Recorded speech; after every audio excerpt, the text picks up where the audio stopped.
You can't give away what you don't have. Now, it sounds ridiculous, okay? But it's more than what meets the ear as you hear this. You can't give away what you don't have. People who are not good at giving away love can't give away love because they don't have it to give away. If I want to give you a dozen oranges, I can't give you those dozen oranges unless I go out and pick up 12 oranges someplace. Otherwise, all it is just empty rhetoric. And the same thing is true of virtually everything in your life. You can't give away love for others if you don't have love in here to give away. If what you have in here is contempt, if what you have in here is anger, if what you have in here is fear, then these are the things you're going to be giving away in your life. Loving yourself is the most powerful thing we can do. Then everything flows. Everything flows beautifully. And I'm not talking about vanity or arrogance, because that is not love. That's always fear. I'm talking about just really respecting and appreciating this incredible, magnificent being that we are. You know, little babies know how to love themselves. You were born in pure love, all of you. There's not one little baby alive that I know of that ever criticizes its body or ever says, my hips are too big. They're just thrilled and delighted that they have a body. And they rejoice in it. And they love themselves. They love their toes. They love everything about themselves. They absolutely adore, they express their feelings. You know, when a baby is happy, you know it. When a baby is angry, the whole neighborhood knows it. They're never scared to let people know how they feel. They live in the moment, and they're filled with courage, and they're wonderful. And we were all like that. Got to remember that you were filled with courage, and you were full of love, and you adored yourself when you were very little. Have a mind that is open to everything and attached to nothing. One of the central principles of my life is that no one knows enough to be a pessimist about anything. And that each and every one of us, when we close our mind to what is possible for us or what is possible for humanity, closes off the genius that resides and lives in each and every one of us. Having an open mind doesn't necessarily mean finding fault with all of the things that you've been taught by others. It means opening yourself up to the potentiality and the possibility that anything and everything is possible. So having a mind that is open to everything and attached to nothing really means finding within ourselves the ability to get rid of a trait that I find so common in the contemporary world.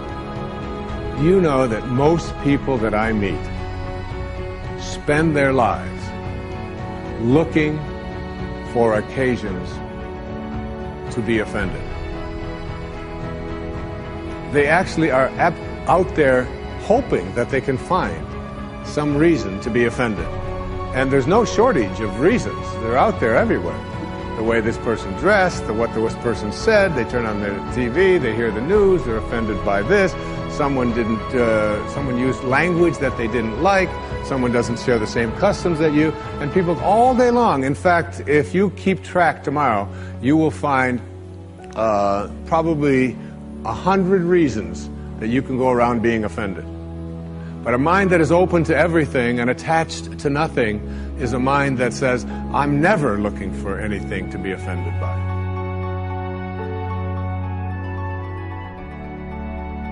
You must find a way to serve. Martin Luther King said that not everybody can be famous, but everybody can be great, because greatness is determined by service. Now, we live in a world where everybody wants to be famous, and where we admire people for just being famous. We think being known brings us value. The truth is, all of that will fade in time. In 3 years, you won't be able to name the housewives of Atlanta. The real truth is that service and significance, service and the significance that you bring to your service is that which is lasting. So to be able to, whatever your occupation or job or talent or gift is, our honorees today getting doctorate degrees, to apparently opposite fields, HIV and AIDS and the spoken word. But what they have in common is service, using the spoken word in service to community and the world. Using your knowledge and information about HIV and AIDS and medicine in service to the world. And if you look at all the most successful people in the world, whether they know it or not, they have that paradigm of service. Everybody's talking about Mark Zuckerberg and IPO. Service. Jay-Z rapping. Service. Through the word, to people, through song. For many years, I was really just happy to be on TV, and people would stop and say, "Oh, you on TV?" "Yeah, I'm on TV. I like being on TV. It's a nice job." And it was about the time that I received my honorary doctorate from Spelman around 1993. So I don't know if that had something to do with it. I thought of myself as Dr. Winfrey. That I went back and I took a long look at what it was I was doing on TV and made a decision that I was no longer going to just be on TV, but I was going to use TV as a platform, as a force for good, and not be used by TV. And I will tell you,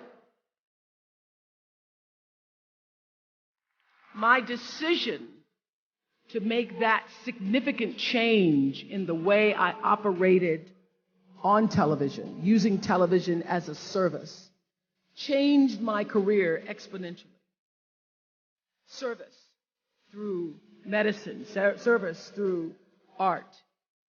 Using whatever it is you produce, your product, as a way of giving back to the world.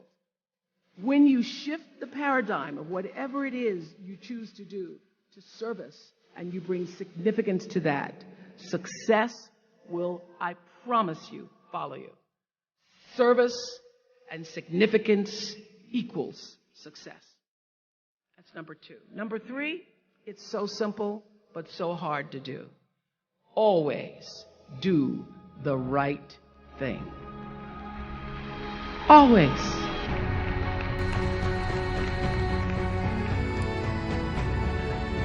Be excellent. People notice. Think of how you notice. You go to Taco Bell, somebody gives you an extra napkin and some sauce. You notice. You want to go back to that person. Because even at Taco Bell, excellence shows itself. Be excellent. Let excellence be your brand. Everybody talks about building a brand. I never even knew what that was. When people say, "You're a brand," I would say, "No, I'm just Oprah." What I recognize now is that my choice to, in every way, in every example, in every experience, to do the right thing and the excellent thing is what has created the brand. Years ago, I did an ad for Revlon for an ad they were doing called Unforgettable Women. And what I know is that when you are excellent, you become unforgettable. People remember you. You stand out. Regardless of what it is, you become an unforgettable woman. And that is what we all want. We want to be unforgettable and not forgettable. So doing the right thing, even when nobody knows you're doing the right thing, will always bring the right thing to you. I promise you that. Why? Because the third law of motion is always at work. For every action, there's an equal and opposite reaction. That is so true in all of our lives. That's what Newton said. Celia in The Color Purple said it. Everything you even try to do to me, already done to you. Everything you even try to do to me, already done to you. So you don't have to worry about revenge or getting back at somebody, making sure they pay. You just have to do the right thing, and the right thing will follow you even when people don't support it. You do the right thing even when other people think it may not be. And oftentimes when you make a decision to do the right thing, immediately you're faced with doubt. Is that the right thing? Is that the right decision? I don't know. Is that the right thing? You always know it's the right thing when in the end there is peace. You are rewarded by peace in knowing that you did the right thing. The most important thing I have come to know in doing the right thing and making the right choices is understanding all of you leaving here have the potential for enormous success. There's a price that comes with that. People don't always like you, and they're not always happy for you. And what I know for sure is that the biggest choices begin and end with you, your internal big questions. Who do I want to be in the world? My relationship to source energy, to all that is God. I'm not talking about what you believe in God. I'm talking about your experience of that which is all life, which is divine and universal. I'm talking about the big deal. Being connected and aligned with that. When you are tuned in and charged into that, whenever you feel empty, you go inside yourself and you connect to the source, and you know that all things are possible.